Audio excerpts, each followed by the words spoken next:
అందరికీ నమస్కారం. శ్రీనివాస్ చెప్పే కథలకు మీ అందరికీ స్వాగతం. ఇప్పుడు మనం వినబోయే సీరియల్ రెండో జీవితం 16వ భాగం. రచన అంగులూరి అంజనీదేవి గారు. మరి సీరియల్లోకి వెళ్దామా? ఆంటీ పిలుస్తున్నారు, ఇప్పుడే వస్తాను వర్షిత్ అంటూ లేచి హాల్లోకి వెళ్తుంటే ఆముక్త వేసుకున్న డ్రెస్ కానీ, ఖరీదైన అలంకరణ కానీ, రాసి పోసిన డబ్బుల కట్టను తలపింపజేసేలా ఉన్నాయి. మణిచందన గారి బిజినెస్ టాలెంట్ అంతా ఆమెలో కనిపిస్తోంది. ఆంటీ ఆంటీ పిలిచారు అంటూ చాలా ఉత్సాహంగా వెళ్ళి ఆమె పక్కన కూర్చుంది. ఈ స్టార్ మహిళ ప్రోగ్రాం చూస్తున్నప్పుడు నువ్వు ఇందులో పాల్గొంటే తప్పకుండా విన్ అవుతావని అనిపిస్తోంది ఆముక్త అంది విమలమ్మ ఆముక్తను డైవర్ట్ చేయాలని. ఆముక్త కళ్ళు లైట్ హౌస్లా తళుక్కుమన్నాయి. అంతలోనే, కానీ ఆంటీ నాకెందుకో ద్రోణతో బొమ్మ వేయించుకునే స్థాయిలో కవిత రాస్తే చాలనిపిస్తోంది. దాని ముందు ఇలాంటివన్నీ నార్మలే, కానీ నేను అలా రాయలేనేమో అంటూ అప్పటికప్పుడే డిప్రెషన్లోకి వెళ్ళింది. ఆమెను అందులోంచి బయటికి తీసుకురావాలని. చూడమ్మా, మనిషికి ఆశ అవసరం. ఒక ఆశావాది విమానాన్ని కనిపెడితే నిరాశావాది పారాచూట్ని కనిపెడతాడు. ఆశకు నిరాశకు మధ్య ఉన్నవాడు నేల మీదనే నిలబడి ఆ ఇద్దరిలో తప్పుల్ని వెతుకుతాడు. ముగ్గురు చేసేది పనే. దేన్ని సాధించాలన్నా ప్రయత్న లోపం ఉండకూడదు కదా. నీ ప్రయత్నం నువ్వు చెయ్యి. అదీగాక మనుషులు నేల మీద ఉన్నంతసేపు స్థిరంగానే ఉంటారు. వాళ్ళని ఎవరూ పట్టించుకోరు. పైకి ఎదిగే కొద్దీ ప్రత్యేకంగా కనిపిస్తారు. అది కూడా నువ్వు గమనించాలి. నువ్వేం కోరుకుంటున్నావో కూడా నీకు తెలియాలి.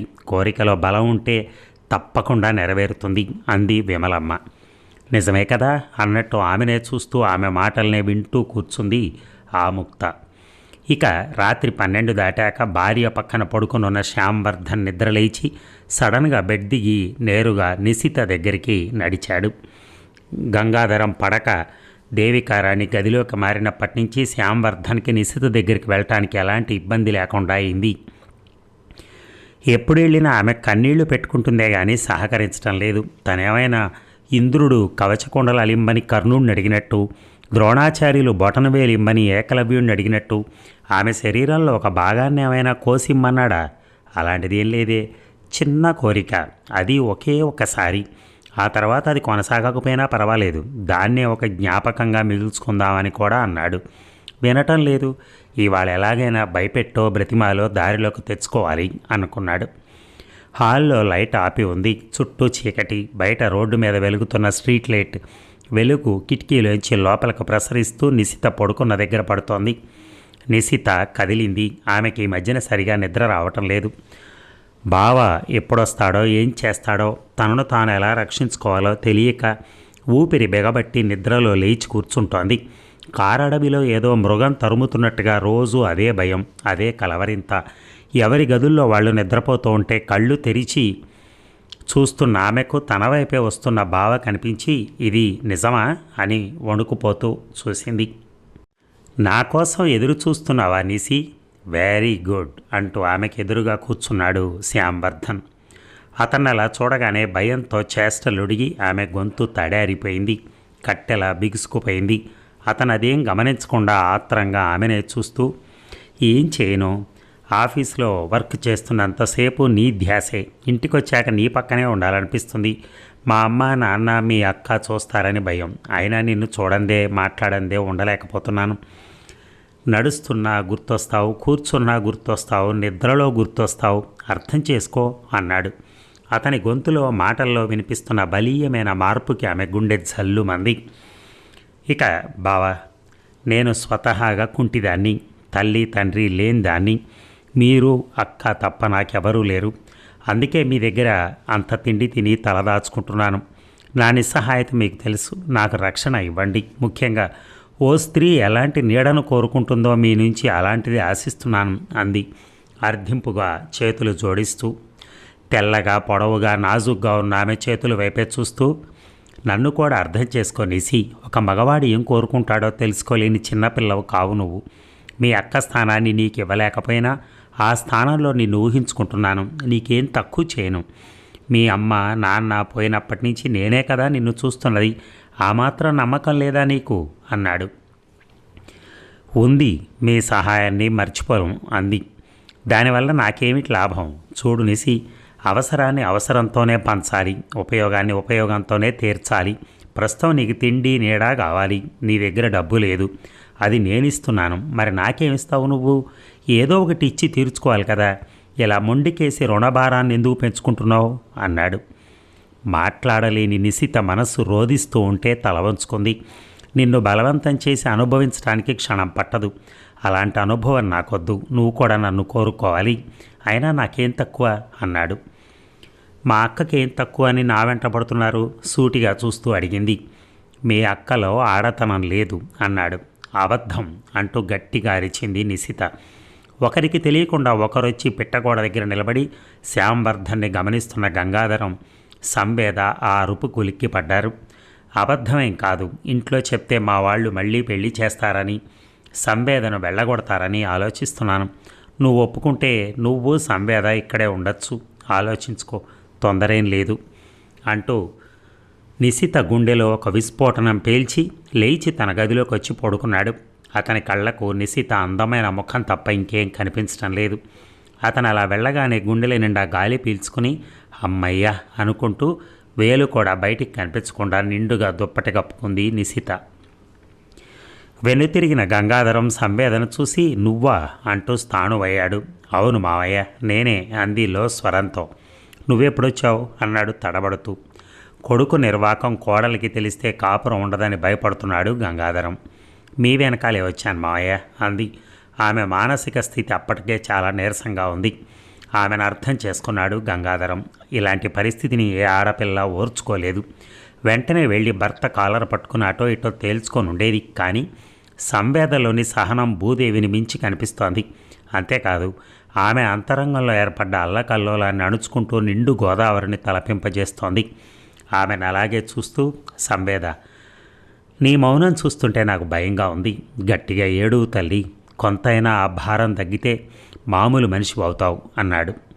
చీకటి వెలుగులో ఆయన అలా చూస్తూ ఉంటే ఎంతో ఆత్మీయంగా అనిపించి ముఖాన్ని దోసిలితో కప్పుకుని ఉద్ధృతంగా ఏడ్చింది. కొద్దిసేపు గడిచాక ఉప్పెన ఆగి ప్రకృతి చల్లబడ్డట్టుగా పవిట కొంగుతో కళ్ళు తుడుచుకుంది. ఇలా కూర్చో సంవేద అంటూ ఆ ఇద్దరూ పెట్టగోడపై కూర్చున్నారు. కొద్ది క్షణాలు నిశ్శబ్దంగా గడిచాయి. మావయ్య అంటూ మెల్లగా పిలిచింది సంవేద. ఏమిటో చెప్పు సంవేద అన్నారు. ఒంట్లో ఒక భయంకరమైన వ్యాధిని పెట్టుకుని తెలిసి కూడా పైకి చెప్పుకోలేని రోగిలా బాధపడుతోంది నిశిత. ఒకవైపు నా జీవితం, ఇంకోవైపు ఆమె జీవితం రెండూ అర్ధరహితంగా కనిపిస్తూ ఆమెను భయపెడుతున్నాయి. ఇప్పుడు ఏం చేద్దాం మావయ్య? సలహా అడిగింది సంవేద. నిశితకు పెళ్లి చేద్దాం సంవేద అన్నాడు గంగాధరం. నిశితను పెళ్ళెవరు చేసుకుంటారు మావయ్య అంది నీరసంగా. మీ బంధువులకు చెప్పి చూడు, నేను కూడా నాకు తెలిసిన వాళ్ళతో మాట్లాడతాను. మనకు మంచి సంబంధంగా అనిపిస్తే ఇచ్చి చేద్దాం, వీలైనంత త్వరగా అన్నాడు. పెళ్ళంటే మాటలు కాదు, పైగా అది హ్యాండిక్యాప్డ్ అని తెలిస్తే దాన్ని ఎవరు చేసుకోరు. పెళ్ళి కాకుండా ఇంకా ఏదైనా దారి ఉంటే చూడండి మావయ్య అంది. సహజంగా ఆడవాళ్లకు పెళ్ళే సెక్యూరిటీ, అందులో నిశితకు అదే ఎక్కువ సేఫ్టీ. ఆలోచించు అన్నాడు. స్వతహాగా గొప్ప మానవత్వంతో కూడిన మనిషి అయితేనే దాన్ని చేసుకోవటానికి ముందుకొస్తాడు. అలాంటి వ్యక్తి దొరుకుతాడా మావయ్య అంది సందేహంగా. రకరకాల వ్యక్తులతో కూడిన ప్రపంచం ఇది, వెతికితే తప్పకుండా దొరుకుతాడు అన్నాడు. వెతకటానికి డబ్బు కావాలిగా మావయ్య అంటూ అసలు విషయం బయటపెట్టింది సంవేద. మీ నాన్నగారు నిశిత కోసం ఏమీ దాచి వెళ్ళలేదా అన్నాడు. లేదు మావయ్య, ఆయన సంపాదన ఆయన తాగుడికి పోగా మిగిలింది ఇంటి ఖర్చులకు సరిపోయేది. ఆ తర్వాత నాకు పెళ్లి చేశారు, ఇంకేం మిగల్చకుండానే వెళ్ళిపోయాడు అంది బాధగా. సరే బాధపడకు, నాకు తెలిసిన చాలా ఫ్యామిలీలు ఇలాగే ఉన్నాయి. కానీ ఇలాంటి టైంలోనే తట్టుకొని నిలబడాలి. నువ్వు నిలబడగలవు. నీ మానసిక స్థాయి ఎంత బలమైందో ఇంతకుముందే చూశాను అన్నాడు. తన భర్తను అలాంటి స్థితిలో చూసి కూడా పెదవి కదపకుండా మౌన సముద్రంలా నిలబడిన కోడల్ని చూసి ఇప్పటికీ ఆశ్చర్యంగా ఉంది ఆయనకి. తన కొడుకులో మాత్రం పైకి కనిపించరు కానీ రావణుడు, నరకాసురుడు, జరాసంధుడు కలిసికట్టుగా ఉన్నారు. ఏమాత్రం సందేహం లేదు. ఆమె మౌనం చూసి, నా దగ్గర కొంత డబ్బు ఉంది, అప్పట్లో ఆ డాక్టర్ గారు నా జీతంలోంచి కొంత డబ్బును బ్యాంకులో వేశాడు, దాన్ని దీనికి వాడతాను, వెళ్ళి పడుకో సంవేద అన్నాడు ఆయన అక్కడి నుంచి లేచి వెళుతూ. సంవేద వెళ్ళి భర్త పక్కన పడుకుని నిద్ర రాక కదులుతోంది. ఏంటా కదలటం, ఇరిటేషన్ వస్తోంది, కదలకుండా పడుకో, అసలే హెడ్ఏక్గా ఉంది అన్నాడు శ్యాంవర్ధన్. కంగు తిన్నది సంవేద. ఇతను ఇంకా మెలుకునున్నాడా అని మనసులో అనుకుని కర్రలా బిగుసుకుపోయి పడుకుంది. నిశితను ఎలా కాపాడాలి అన్న ప్రశ్న ఆమె బుర్రలోకి చేరి తేనెటీగలాగా కుడుతోంది. పెళ్లి చేసి పంపటం అనేది ఒక్క రోజులో జరిగే పని కాదు. అందుకే కొద్ది రోజులు బంధువులు ఇంట్లో ఉంచాలనుకుంది. ఏ బంధువు ఇల్లు అయితే బాగుంటుందా అని ఆలోచించింది. ఆమె సర్వే ప్రకారం ప్రతి ఇంట్లో మగవాళ్ళు ఉన్నారు. భర్తో, తమ్ముడో, అన్నో, బావో, మరిదో ఇలా ఎవరో ఒకరు ప్రతి ఇంట్లో ఉన్నారు. వాళ్ళందరికన్నా శ్యాంవర్ధన్ బెటరు. ఏదో నీ ఇష్ట ప్రకారమే నిన్ను తాకుతా అని చెప్పాడు. ఇది కొంత మేలైంది. పశువుల పైన పడకుండా అనుకుని నిద్రలోకి జారుకుంది సంవేద. ఇక శృతిక వైపు బాణాలను సంధిస్తున్నట్టు చూస్తూ, ఈ పని చేసే పద్ధతి ఇదేనా? ఇలాగే చేస్తారా ఎవరైనా? ఏ పని ఎలా చేయాలో కూడా తెలియదా నీకు? ఇంకా చిన్నపిల్లవేనా నువ్వు అంది సుభద్ర. బెత్తరపోయింది శృతిక. తల్లిలో కొత్త తల్లిని చూస్తున్నట్టయి, నేను బాగానే చేశాను మమ్మీ, దాన్ని ఒకసారి చూడు అంది. తల్లి సరిగా చూడకుండానే తనను అంటోంది అన్న సత్యాన్ని జీర్ణించుకోలేక. శృతికను ఇంకా తీక్షణంగా చూస్తూ, సరిగా చూడకుండానే మాట్లాడుతున్నాను అనుకుంటున్నావా అంది. అది కాదు మమ్మీ, నువ్వెందుకు ఇలా కోప్పడుతున్నావు, కనీసం అదేనా చెప్పు అంది ఏమాత్రం భయపడకుండా తల్లినే చూస్తూ. అన్నీ చెప్పాలి నీకు, ఒక్క పని కూడా సరిగా చేయవు. నీకన్నా హ్యాండిక్యాప్డ్ పిల్లలు నయ్యం, ఏదో కుంటుకుంటూ అయినా చక్కగా చేస్తారు అంటూ అక్కడి నుంచి లోపలికి వెళ్ళింది సుభద్ర. ముఖం మీద పేడ నీళ్లు చల్లినట్టు ఏడుపొచ్చింది శృతికకి. నరేంద్రనాథ్ ఆఫీస్ నుంచి రాగానే కూతురు కనిపించకపోవడంతో శృతి అన్నాడు ఎక్కడున్నా రమ్మన్నట్టు. వస్తున్నా డాడీ అంటూనే ఆయన గొంతు వినగానే ఒక్కొక్క అడుగులో వచ్చినట్టు వచ్చింది శృతిక. తండ్రి తప్ప ప్రపంచంలో అందరూ రాక్షసుల్లా కనిపిస్తున్నారు శృతికకి. శృతిక కన్నా ముందే భర్త ముందు నిలబడి, దాన్ని ఎందుకు పిలుస్తారు, ఏం పని దాంతో మీకు, ఏదైనా ఉంటే నాకు చెప్పండి, దానికి ఏ పని సరిగా రాదని ఎన్నిసార్లు చెప్పాలి మీకు అంది విసుగ్గా చూస్తూ. ఇప్పుడు నిన్ను ఇలా చూస్తుంటే దానికి నువ్వు తల్లిలా లేవు, అత్తలా అనిపిస్తున్నావు. నా చిట్టి తల్లికి పని ఎందుకు చెప్తాను, సెల్ ఫోన్ కొనిద్దామని పిలిచాను, ఇవాళ అందుకే ఆఫీస్ నుంచి ముందుగా వచ్చాను అన్నాడు శృతిక వైపు మురిపంగా చూస్తూ నరేంద్రనాథ్. దానికి ఇప్పుడు సెల్ ఫోన్ అవసరమా అంది ఉరిమి చూస్తూ సుభద్ర. ఏంటి అలా ఉరిమి చూస్తావు, నేనేదో గన్ను కొనిస్తానన్నట్టు. గన్ కొనిచ్చినా తప్పు లేదు, సెల్ కొనిస్తే పిల్లలు ఏ టైంలో ఎలా మారుతారో తెలియటం లేదు. అదే విషయం మీద తల్లిదండ్రులు టీవీల్లో పత్రికల్లో వాపోతున్నారు అంది. నీకు ఈ మధ్యన ఇలాంటి భయాలు బాగా ఎక్కువైపోయాయి, నువ్వు భయపడి మమ్మల్ని భయపెట్టకు అన్నాడు జోవియల్గా చూస్తూ. అంత జోక్గా ఎలా మాట్లాడుతున్నారో, ఎలా నవ్వుతున్నారో, అసలు మీకు నిద్ర ఎలా పడుతుందో నాకు అర్థం కావట్లేదు అంది సుభద్ర. చూడు సుభద్ర, చదువుకునే అమ్మాయిలకి సెల్ కొనిస్తే చదువు పాడయ్యే అవకాశాలు ఉన్నాయి, కానీ మన అమ్మాయికి పెళ్ళయింది, నువ్వు నిశ్చింతగా ఉండు అన్నాడు. నిశ్చింతగా ఉండడానికి అది మొగుడు దగ్గర లేదు, మొగుడిని వదిలేసి పుట్టింట్లో ఉంది, అది మర్చిపోయి తెగ మురిసిపోతున్నారు అంది. అక్కడే నిలబడి ఉన్న శృతిక తల్లి మాటలు వింటున్నా ఏమీ మాట్లాడలేక చూస్తోంది. దాని ముందే ఎందుకు అలా మాట్లాడతావు, అది బాధపడుతుంది, మొగుడిని వదిలేశానని అది ఏమైనా మనతో చెప్పిందా, ఏదో 4 రోజులు ఉండి వెళ్తుంది, అంత మాత్రాన ఎందుకు అంత కఠినంగా మాట్లాడతావు అన్నాడు మందలింపుగా. మీలాంటి వాళ్ళు నిజాలను అంత త్వరగా గ్రహించర్లేండి, అందుకే మీకు పైన ఉండే చొక్కా తప్ప లోపల ఉండే బొక్కల బనీని కనిపించదు, అది అంత లోతుగా చూసే ఓపిక మీకు ఎక్కడది, ఏదో తిన్నాం, పడుకున్నాం, పని చేసుకుంటున్నాం, బ్రతుకుతున్నాం అంతే, ఎలా బ్రతుకుతున్నామో అవసరం లేదు అంది. సుభద్ర, నువ్వేదో మనసులో పెట్టుకుని మాట్లాడుతున్నావు అన్నాడు నరేంద్రనాథ్. నా మనసులో ఏం లేదు, ఇప్పుడు దానికి సెల్లెందుకు, అది ఎవరితో మాట్లాడాలని, భర్తకు దూరంగా ఉంది, కొత్త పరిచయాలు ఏమైనా అయితే కష్టం కదా, అసలే కొత్త వెబ్సైట్లు పుట్టుకొచ్చి పిల్లల మనసులతో ఆడుకుంటున్నాయి, అర్థం చేసుకోండి అంది సుభద్ర. ఆ మాటలకు రోషంగా కోపంగా చూస్తూ, మమ్మీ ఎందుకు అలా మాట్లాడతావు, ద్రోణకు దూరంగా ఉన్నంత మాత్రాన తప్పు చేస్తాననే, నాకు అవసరం లేదే అంది గట్టిగా శృతిక. నేను అలా అంటం లేదు, అయ్యే అవకాశం ఉంది కదా, ఆడపిల్ల తండ్రిగా ఆయన జాగ్రత్తలో ఆయన ఉండమని చెప్తున్నాను.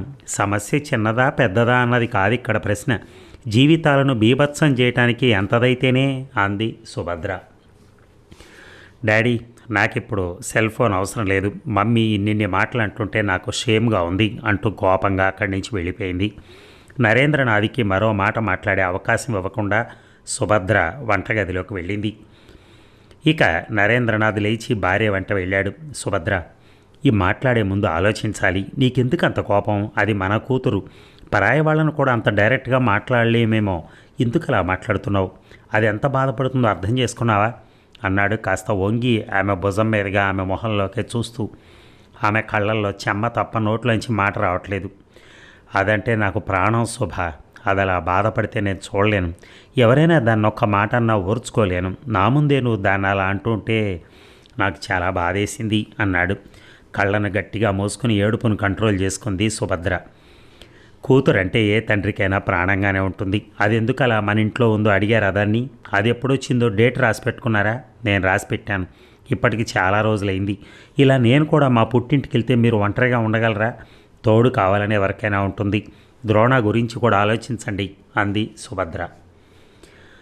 ద్రోణ ఎక్కువగా బయటికి వెళ్తూ ఉంటాడు. బోరుగా ఉంది డాడీ అంది. నేను సరే అన్నాను. మొన్న విమల కూడా ఇలాగే మాట్లాడింది. కానీ చూస్తూ చూస్తూ నాకు అక్కడ బోరుగా ఉంది డాడీ అని చెప్పాక కూడా కాస్త అర్థం చేసుకోవాలి. చూసి చూడనట్టు వదిలేయాలి. మాటలతో బాధ పెట్టడం ఎందుకు? ఉన్నన్ని రోజులు ఉంటుంది. ఇక్కడ బోరు కొట్టాక అదే వెళ్తుంది. దాన్ని ఇలా బాధ పెట్టకు అన్నాడు నరేంద్రనాథ్. అది జీవితాన్ని బోరుగా ఫీల్ అవుతున్నప్పుడు తండ్రిగా మీరు చెప్పాల్సిన మాటలు మీరు చెప్పండి. ఆ భావం దానిలో లేకుండా చూడండి. మగవాళ్ళకి సంపాదన కావాలి కాబట్టి భర్తలు ఎక్కువగా బయటే ఉంటారు. అంతేగాని భార్య ఒక స్టిక్ పట్టుకుని సిట్ స్టాండ్ అంటుంటే కూర్చుంటూ లేస్తూ ఆడే బొమ్మలు కాదుగా భర్తలు అంది సుభద్ర. ఏదో లేవే చిన్నపిల్ల, ఎందుకు అంత సీరియస్ అవుతావు అన్నాడు. మీకు విషయం తెలుసా? మన అబ్బాయికి పిల్లనిస్తామన్న వాళ్ళు మన గురించి మన పక్కింట్లో ఎంక్వైరీ చేశారట. వాళ్ళ అమ్మాయి అప్పటికీ పుట్టింట్లోనే ఉంటుందా? విడాకులు ఏమైనా తీసుకుందా? మేము వాళ్ళ అబ్బాయిని అనుకున్నప్పటి నుంచి పుట్టింట్లోనే ఉంది కదా, అసలు విషయం ఏమిటి అన్నారట. మీరేమో అది చిన్నపిల్ల, అదంటే నాకు ప్రాణం, దానికి అక్కడ బోరుగా ఉందట అంటూ మిమ్మల్ని మీరు మభ్య పెట్టుకుంటున్నారు అంది అసలు విషయం ఇది అని స్పష్టం చేస్తూ. ఈసారి నరేంద్రనాథ్ మాట్లాడలేదు. ఆలోచనగా తిరిగి వెళ్ళి సోఫాలో కూర్చున్నాడు. ఇక రోజులు గడుస్తున్నాయి. సుభద్రలోని తల్లి మనసు చచ్చిపోయి శృతికను గాయపరిచిన రోజు నుంచి శృతిక మనసు డోలాయమానమైంది. ద్రోణకు కాల్ చేసి ద్రోణ దగ్గరికి వెళ్ళాలనుకుంది. ఆ నిర్ణయం తీసుకోవటానికి నవనాడుల్ని నలగొట్టుకుంది. వెంటనే సుమ దగ్గరికి వెళ్ళి సెల్ తీసుకుని ద్రోణకు కాల్ చేసింది. లాంగ్ రింగ్ పోయి నో ఆన్సరింగ్ అని వచ్చింది. మనసంతా చితికినట్టే ఇంటికి వచ్చింది. తల్లిలో అదే నిరసన, అదే రౌద్రం. మళ్ళీ సుమ ఇంటికి వెళ్ళింది. ఈసారి చైత్రకతో మాట్లాడాలనుకుంది. సుమ తండ్రి భైరవమూర్తి గొంతు స్పీకర్ పెట్టినట్టు మోగుతుంటే బయటే నిలబడింది శృతిక. లోపలికి వెళ్ళాలంటే భయం అనిపించింది. సుమ ఏదో చెప్పబోతూ ఉంటే, నోర్మొయ్, వారానికి ఒకసారి నీ సెల్ ఫోన్లో నెంబర్స్ని మెసేజ్ని చెక్ చేస్తానని తెలిసి కూడా నువ్వు ఇంత బరి తెగించావంటే నిన్ను ఏమనుకోవాలి? అసలు చదివించేది ఇందుకేనా నిన్ను? నీకు ఇప్పుడు బాయ్ ఫ్రెండ్ కావాల్సి వచ్చాడా? ఇలాంటి ఫ్రెండ్షిప్పులు కావాలనుకున్నప్పుడు కాలేజీల కిందకి వెళ్ళటం, పబ్బుల్లో పార్కులకో వెళ్తే సరిపోతుంది కదా. రేపటి నుంచి కాలేజీ మానేసి సిటీలో ఎక్కడెక్కడ నీకు తిరగాలనిపిస్తుందో అక్కడ అంతా తిరుగు, ఇంటికి రాకు, నాకింకా ఆడపిల్లలు ఉన్నారు అన్నాడు భైరవమూర్తి ఉగ్ర నరసింహ రూపం దాల్చి. నాన్న, నన్ను కాస్త మాట్లాడనిస్తావా? ఆ నెంబర్కి కాల్ చేసింది నేను కాదు, అతను ఎవరో కూడా నాకు తెలియదు, శృతిక చేసింది అంది సుమ. ఆహా, తప్పు చేయటమే కాక అబద్ధాలు కూడా నేర్చుకుంటున్నావా? వాళ్ళ ఇంట్లో ఫోన్లు లేక నేను నీ దగ్గరికి వచ్చిందా అన్నాడు. ప్రామిస్ నాన్న, నేను చెప్పేది అబద్ధం కాదు. వాళ్ళ ఇంట్లో తెలియకుండా మాట్లాడాలని మన ఇంటికి వచ్చి మాట్లాడి వెళ్ళింది. కావాలంటే నేను తనని పిలిచి మాట్లాడిపిస్తాను అంది, ఈ ప్రమాదం నుంచి ఎలాగైనా బయటపడాలని. సుమ మాటల్లో నిజాయితీ కనిపించింది భైరవమూర్తికి. ఆయన వెంటనే మామూలు మనిషి అయ్యాడు. సుమకి దగ్గరగా వెళ్ళి తలనిమురుతూ, వద్దులే అమ్మ, నువ్వు అలా రహస్యంగా ఫోన్లో మాట్లాడి చెడిపోతున్నావేమని భయపడ్డాను. నువ్వు అలాంటి పనులు చేయవు, నాకు తెలుసు అన్నాడు గర్వంగా. సుమ తేలిగ్గా గాలి పీల్చుకుంది. కానీ ఒక్కటి మాత్రం గుర్తుంచుకో, మనం ఈ మధ్యనే ఈ ఊరు వచ్చాం కాబట్టి శృతిక ఎలాంటిదో మనకు తెలియదు. ఎవరో ద్రోణ అనే అబ్బాయితో రహస్యంగా ప్రేమ వివాహం నడుపుతోంది. నీ సెల్లో ఉన్న నెంబర్కి కాల్ చేస్తే ద్రోణను మాట్లాడుతున్నాను అన్నాడు. నేను అతనితో మాట్లాడకుండా కట్ చేశాను. భర్తను వదిలేసి వచ్చి ఇంట్లో వాళ్ళకి తెలియకుండా నీ ఫోన్లో మాట్లాడుతోంది. ఇవన్నీ బలుపుతో కూడిన పనులు. ఇలాంటి వాళ్ళు ఏమాత్రం విలువలేని జీవితాన్ని గడుపుతూ కళ్ళు మూసుకుని పాలు తాగే పిల్లిలా బ్రతుకుతూ ఉంటారు. నువ్వు ఇంకెప్పుడు ఆ అమ్మాయితో మాట్లాడకు, ఇంటికి రానియకు అన్నాడు వార్నింగ్ ఇస్తూ. సరే నాన్న, ఈసారి వస్తే రావద్దని చెప్తాను అంది సుమ. భైరవమూర్తి మాటలకి బయట నిలబడున్న శృతిక మనస్సు విలవిల్లాడింది. తల తిరుగుతున్నట్టయింది. అక్కడే నిలబడితే కింద పడిపోతానేమోనని వెనుదిరిగి సుడిగాలిలా ఇంటికి వెళ్ళింది. ఓ గంట గడిచాక, మమ్మీ నేను మా ఇంటికి వెళ్తున్నా అంది శృతిక.